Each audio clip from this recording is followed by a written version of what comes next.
Yeah, we're really looking at the entire kind of team building process. So we've kind of started with our team, kind of had DeMeco and the staff had an opportunity to look at our team.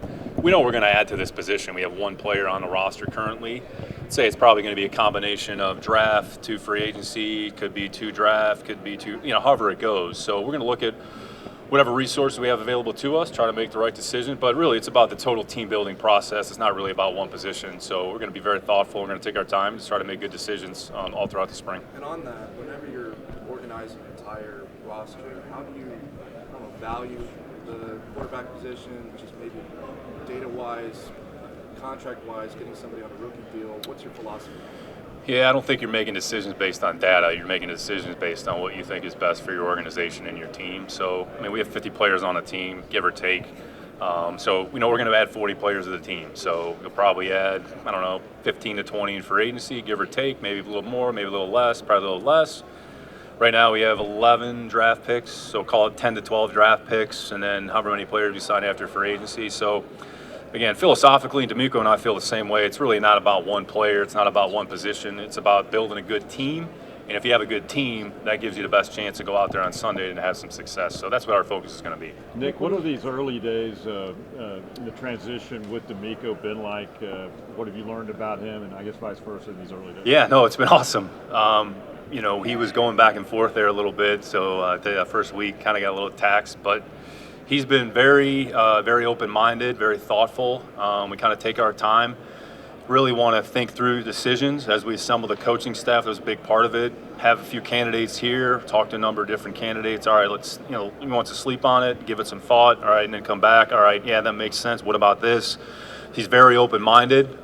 We have a lot of open communication. There's been a lot of dialogue. We actually met as a staff yesterday, offensively and defensively. We kind of went through their evaluation. We gave them some free agents to look at. So want to hear the staff's thoughts. DeMeco has his thoughts. I have my thoughts, and we're really going to try to blend everything together here as we're going through. So he's been great. Everything that I think that I heard or knew about him beforehand has come to fruition, and he is who he is. So I think that's the one thing you want to see, like the things you experience during the interview process, then you're actually to see him firsthand, up close and personal, and it kind of matches. So it's been great. The honeymoon period is probably over here a little bit. Now we got some work to do, but it's been a lot of fun to come in the office. The staff has been great to work with to this point. So we know we have a lot of work in front of us. Nothing's going to happen overnight, but it's great. It's been great to have him around. Really has. Nick, when you divide the nutrition element to a season now, how much of it is just how you're walking through the given season, and how much do you do injuries prevent in your life? Yeah, it's becoming more and more commonplace, I would say. Really, you want to try to be as healthy as you can by the end of the season and have your best players available. When you look at the teams that were participating in the postseason, that was the case. When you look at Kansas City, we're looking where Philadelphia ended up. So I would say the whole sports performance, injury, I would say, component of your team, we put a lot of time, a lot of resources into that. And it's really about giving the players the best opportunity, making sure they're resilient, making sure they're durable, making sure they can go out there and they physically can perform the job that they're asked to do. Injuries are part of the sport. And so what we need to do is build a team where if we lose a player or two here or there, that we have some supplementary pieces in place. So I think holistically the league is looking at that. It's becoming more and more commonplace, and I think teams and organizations are allocating more resources to that particular area. Nick, what is the process of going? Yeah, I think there's a number of players that can help different teams. They come in different shapes and sizes. So I think in the end, you got to decide what's important, what do you prioritize? I'm not going to tell you what that is, but what's important to you and then how you build a team. I think when you look at what Philly did, there's a good example of how Shane and Nick kind of built their team, built an offense around what Jalen did well. So really what you want to do with every player on your team is what do they do well? What are the things that we can give them to do well and give them the best opportunity to do that? So really that's the focus. It's not one size fits all. So you have to figure out what do you value, what's most important, and then build your team accordingly, and then give that player the opportunity to go out there and perform, and don't ask him to do something that, quite frankly, he doesn't do well. Nick, what is the process of going to find the team needs in the later rounds of the draft? Yeah, good question, Sarge. It's not necessarily team needs. It's really more player-specific or player-driven. I think a lot of teams have had success in kind of rounds 5 through 7 and then post-draft free agency.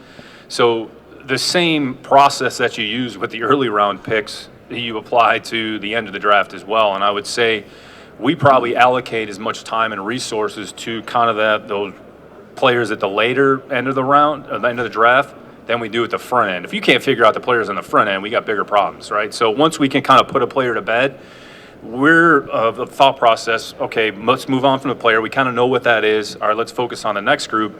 And then we have certain players graded at certain levels, kind of that later round. We're not a round-based team. We're kind of numerically based where we grade a player for their role. So there is a role commensurate with their value. So we try to identify the line of demarcation, drafted, not drafted.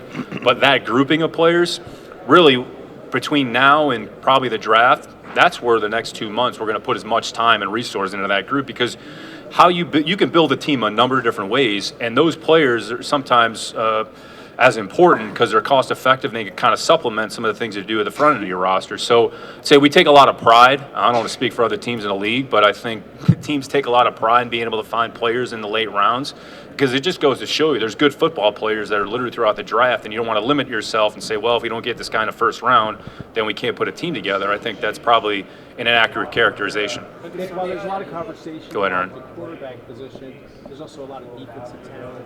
How intriguing is it just for teams in general with the traits that some of the defensive guys have available? Yeah, I think there's a lot of good defensive players that are available in this draft, like there is most years. I think that's an area or position. I mean, we're gonna look at the way DeMeco plays defense, the way Matt and DeMeco want to play defense. So, like, do we have the players that fit that style? If we don't have the players, where are they? Okay, are they in free agency? All right, they have certain traits and characteristics. All right, let's go try to find some of them. All right, who are the players in the draft that fit? Not every player is going to fit. So just because the guy's a good player, maybe one system, all right, maybe he doesn't necessarily fit what we're trying to do. So that's part of our job, part of our responsibility, to try to find players that fit how we're going to play philosophically, both offensively, defensively, and can't forget about the kicking game, because the kicking game is just as important as any. And I'd say that's probably one of the areas we've had a lot of success over the past couple of years, because we devoted time and resources in its important phase. And that thought process and mindset is certainly not going to change now. Last season, there was some trade discussion involving Brandon Cooks. Obviously, now we're in the offseason. What's the update on Brandon Cooks?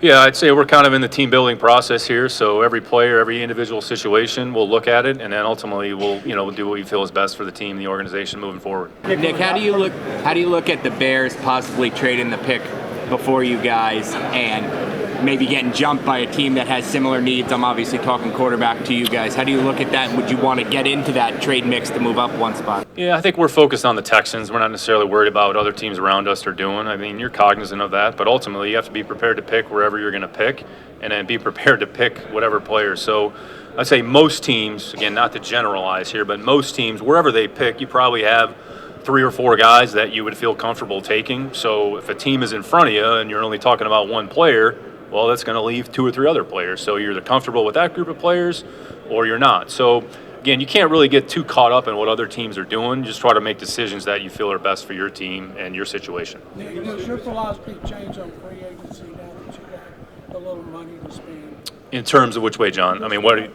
You've signed a lot of guys, but you haven't spent a lot on one player. Do you envision doing that, or do you keep the same philosophy? Yeah, I mean, look, we're trying to add good football players to the team however we do it. So there's a cost associated with each player. I'd say sometimes players make it to free agency for a reason. So are you paying premium dollar for good players? So what's the cost-benefit analysis there? So if that's the right decision for your team and that player is going to make a difference, then we're going to go ahead and do that. If there's other options, then what's the alternative? So free agency is about what are the alternatives, what's the cost associated with the player, how big of a commitment are you willing to make, what's the role you're going to have. And I would say we're very, let's say specific about role relative to value. So if they match up, great. If there's a mismatch, it's like, spending too much money on a car that you can get cheaper, right? That can do the job just as effectively. So, again, our philosophy isn't changed. We're trying to add good players however we do it. There's a cost associated with every player. So this is the time to kind of evaluate the market and kind of see where players, where they fit. I mean, you all have followed the league long enough. I mean, how many times a year or two after free agency, it's the greatest free agent signing ever, and then a year to cutting a player. I mean, so I don't think we want to be in that situation because it's not a good use of resources and capital. So try to make good decisions, try to add really good players to our team that can help us, and we're not going to change that, in terms of what our philosophy is.